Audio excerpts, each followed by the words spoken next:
Oi pessoal, tudo bem? Espero que vocês estejam bem. Esse vídeo aqui vai para o 5º ano do Colégio Ateneu. Hoje nós vamos continuar os estudos, né, sobre o último módulo da apostila 2, o módulo 8, os imigrantes no Brasil, né? Esse aqui, certo? Nós falamos um pouquinho nesse módulo sobre a imigração de vários povos, né, para o Brasil, como os portugueses, os espanhóis, os alemães, os italianos, os japoneses. Então vieram vários povos para cá, principalmente fugindo da pobreza, seca, guerras, miséria, falta de emprego, falta de terras da Europa e da Ásia. Então eles vinham para o Brasil com o objetivo de conquistar novas terras, oportunidades de trabalho, melhorar de vida, né? E vinham normalmente com as suas famílias. Era difícil vir uma pessoa sozinha, normalmente vinham acompanhadas com suas famílias, esposas, maridos, crianças e etc.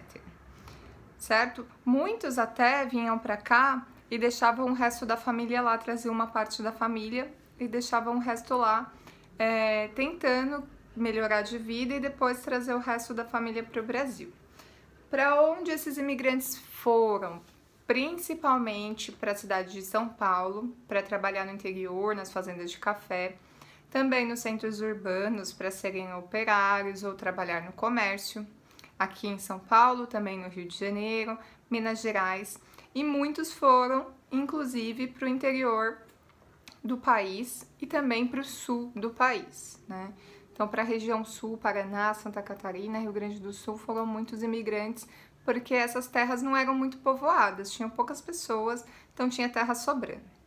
Como eu expliquei para vocês na última videoaula, na aula online, os imigrantes italianos, eles vieram principalmente para o sul do país e para São Paulo, para o interior de São Paulo, para trabalhar nas fazendas, não foi isso? As fazendas de café.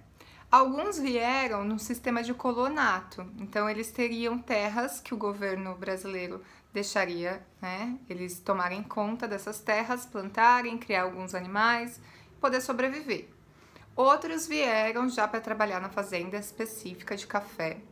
Muitos cafeicultores do Oeste Paulista, eles tinham o objetivo de contratar imigrantes assalariados por conta do preço dos escravizados. Em 1850 foi feita aquela lei lá que a gente estudou, a Lei Eusébio de Queiroz, e ela determinava que era proibido trazer escravizados da África para o Brasil, que não podiam entrar nos portos, né, navios negreiros. Então, o preço dos escravizados que tinha aqui na colônia, no Império, na época, ficou muito caro. E os cafeicultores do Oeste Paulista decidiram que era mais barato contratar assalariados do que comprar escravizados. Também tinha muita mão de obra livre no Brasil, mas por conta do preconceito, né, do racismo, eles preferiam trazer imigrantes para o Brasil ao invés de contratar os escravizados que não eram mais escravizados, as pessoas livres, ou libertar alguns escravizados e contratá-los como assalariados. Isso era uma opção, mas não foi uma opção válida por conta do preconceito. Bom, agora a gente vai estudar mais especificamente os portugueses.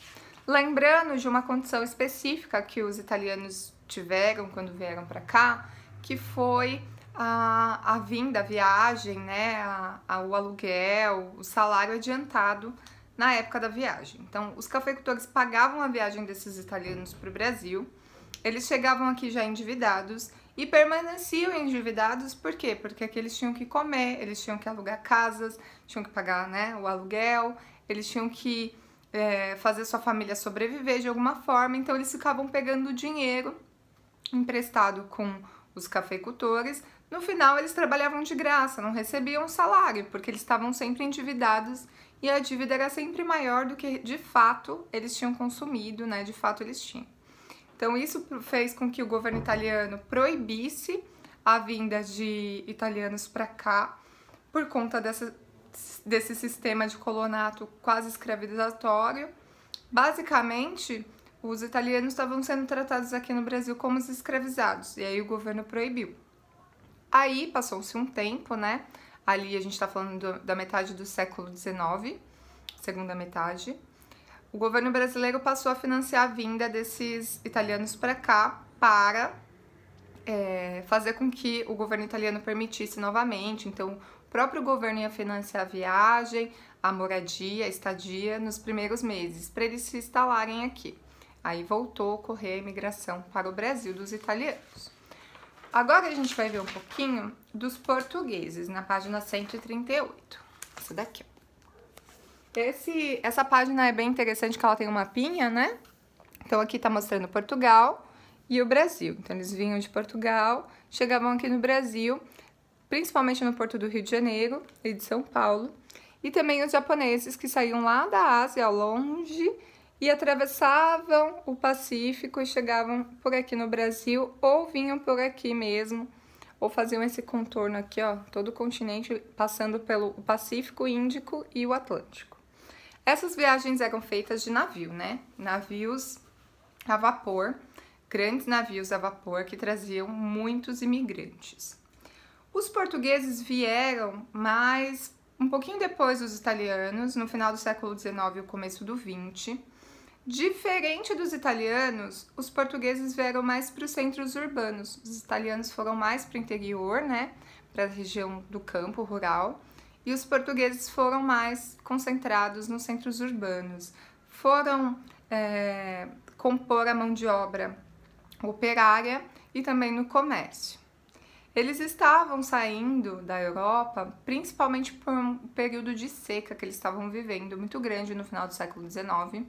A seca era muito complicada, então vocês imaginam que não tinha alimentos para todo mundo, a terra estava árida, eles não conseguiam plantar o suficiente para todo mundo ter alimento. Não tinha empregos, não tinha terras cultiváveis, então eles vinham para cá com esse objetivo, né?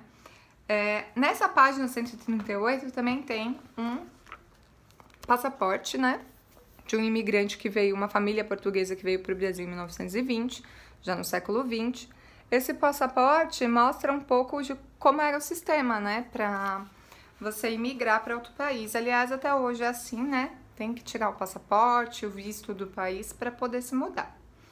Os portugueses nessa época, eles eram considerados imigrantes, porque o Brasil já era um país independente, né? Então a gente não era mais colônia de Portugal. Por não ser, a gente não pertencia mais a Portugal, então os portugueses que vieram para cá tinham que entrar pelo sistema de imigração. Eles não eram brasileiros. Isso é importante salientar, né? Que a gente pensa, nossa, mas os portugueses não foram durante muito tempo. Os donos do Brasil foram, mas não eram mais, então tinham que vir para cá da mesma forma que as pessoas de outros países. Tinham que vir imigrando, né? Eles vieram para cá mais ou menos entre 1830 ou 1850 para 1930. Eles passaram 100 anos imigrando em bastante número aqui para o Brasil. Os italianos vieram para cá primeiro em maior número, mas os portugueses vieram também num número grande. Os portugueses foram trabalhar principalmente nos centros urbanos do Rio de Janeiro, da cidade de Rio de Janeiro, e também em Salvador, na Bahia. Então, eles foram trabalhar vendendo, abrindo seus negócios. Aliás, diferente dos italianos que foram muito trabalhar no campo, trabalhar para os outros, os portugueses vieram com algum objetivo de montar seus negócios. Então, muitos portugueses abriram negócios aqui no Brasil, como padarias, como locação de casas, eles compravam várias casas e alugavam, lojas de tecidos, mercados. Era bem comum, aliás, no Rio de Janeiro, as pessoas que andavam na cidade, tem padarias que eram de posse, que tinham como donos portugueses, famílias portuguesas. Era uma tradição dos portugueses abrirem padarias aqui no Brasil. Interessante, né? Na página 139 tem até uma foto mostrando um pouquinho disso, ó, que é uma foto de uma fábrica de carros e carroças de uma família portuguesa. Eles eram donos dessa fábrica aqui. Então, eles vieram já com umas condições um pouco melhores do que os dos italianos. A gente pode abordar um pouquinho assim. Já os japoneses, eles começaram a vir para o Brasil no século XX mesmo, né? O primeiro navio que chegou aqui no Brasil foi o Kasato Maru, vindo do Japão. Tem uma foto nessa mesma página 139 mostrando os japoneses na véspera da viagem, antes deles embarcarem no navio para vir para o Brasil. Então eram vários, ó. É que a foto tá ruim, mas pra vocês aí deve estar melhor olhando pra apostila mesmo, né? Então eram muitos que vinham com toda a sua família e com poucas bagagens, né? As pessoas só vinham com o que era necessário, extremamente necessário, porque não tinha espaço suficiente nos navios para trazer tudo o que eles precisavam para cá, né? Esse navio Kassato Maru levou 51 dias para chegar aqui no Brasil. Então eles ficaram lá quase 2 meses, né, no navio para chegar aqui no Brasil em situações precárias, tá? Os navios que vinham com imigrantes para o Brasil não eram navios luxuosos, não. Eles vinham para cá numas condições terríveis de higiene, não tinha iluminação dentro dos navios. As pessoas mais pobres que vinham para cá vinham nos porões, maltratados, alguns morriam na viagem.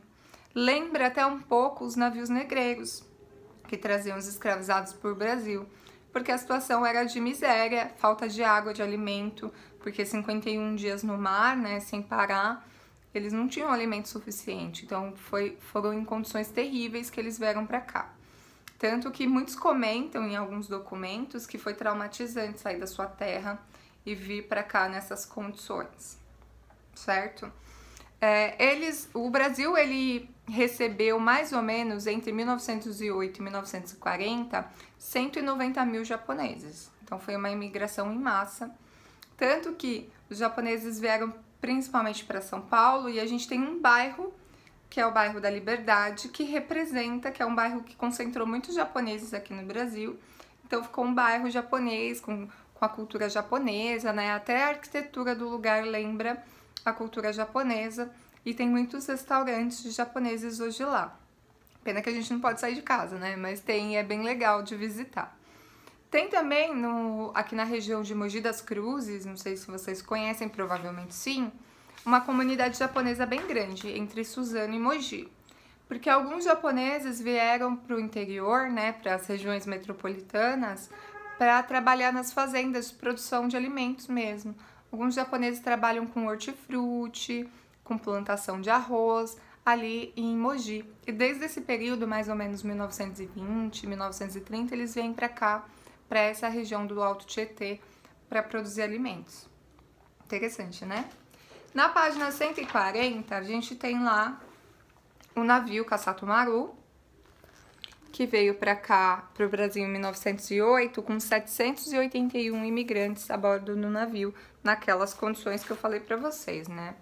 Eles saíram do seu país por conta da falta de terras. O Japão é uma ilha, né, pequena, muita gente para pouco espaço, terras cultiváveis era bem difícil de encontrar. Então o que eles faziam? Imigravam, né, para países como o Brasil, que tem terras enormes, né, com muito espaço para plantar. Além do excesso de gente e falta de terras, a pobreza, né, a população não tinha emprego, faltava saneamento básico, faltava alimentos, então eles vinham buscar uma vida melhor, né? E os impostos no Japão também eram muito altos, eram impostos exorbitantes. Algumas famílias vieram até com dinheiro para o Brasil, mas fugindo dos impostos altos no Japão, tá? O governo japonês ele incentivou a população a deixar o país e migrar, porque o governo japonês já não sabia mais o que fazer, né? Então eles deixaram, acreditando que a população ia encontrar oportunidades melhores de emprego e realmente encontraram naquela época.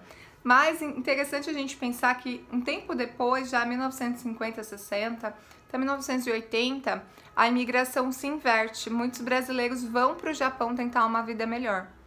Então a gente teve um período de imigração que recebeu esses japoneses no início do século XX e já mais para o final do século XX a gente passou a ir para o Japão buscando melhores condições de vida. Coisa, né? Parece que o jogo virou, não é mesmo? Nessa página 140 a gente tem uma foto também de mulheres japonesas que vinham no Kassato Maru. Essa daqui já foi uma viagem em 1912, né? Trazendo japoneses para cá. Elas elegantes, ó, chiques. A gente já vê que não eram mulheres simples, né? Pobres, porque tinham famílias que também tinham dinheiro e vinham para cá, né? Em umas condições financeiras um pouco mais favoráveis. No Brasil, eles vão trabalhar principalmente no campo, na produção agrícola, não necessariamente de café, mas de alimentos diversos, tá? Alguns conseguiam juntar suas economias para vir para cá e comprar uma propriedade, por exemplo, porque o governo japonês não vai necessariamente financiar os japoneses para vir para cá. Então, o que eles faziam? Guardavam dinheiro, vinham para cá, as terras eram muito baratas, compravam terras e passavam a produzir alimentos nessas terras. Eles vieram principalmente para Minas Gerais, São Paulo e Amazonas, né? Foram para o Amazonas, também o Paraná. Produziam café, arroz, chá, pimenta do reino e hortaliças. Como eu estava falando aqui de Mogi das Cruzes, lá eles tiveram uma produção muito grande de hortaliças. Tem muitos japoneses que são donos de hortifruti, é bem interessante, né? Bom, os imigrantes, assim como os indígenas e os africanos, eles ajudaram a construir a nossa sociedade, a construir a nossa cultura. Nossa cultura é essa mistura de povos, né? E construir as grandes cidades, enriquecer o nosso país. Mas não foram valorizados, né? Muitos imigrantes aqui no Brasil eram tratados como os escravizados. Então a situação foi bem difícil. Mas o que é interessante é que formaram a nossa cultura, as comidas que a gente gosta. Vocês pararam para pensar que a comida japonesa no Brasil ela é muito consumida? Tem restaurante japonês em todas as cidades do Brasil. Por quê? Porque é parte dessa cultura que a gente anexou, misturou, certo? Então, o que eu quero que vocês façam agora? Vocês vão fazer atividade, a tarefa de casa. Atividade, a tarefa de casa. E eu vou corrigir com vocês no próximo vídeo, tá bom? Beijinhos, fiquem bem. Boa semana pra vocês. Tchau, tchau.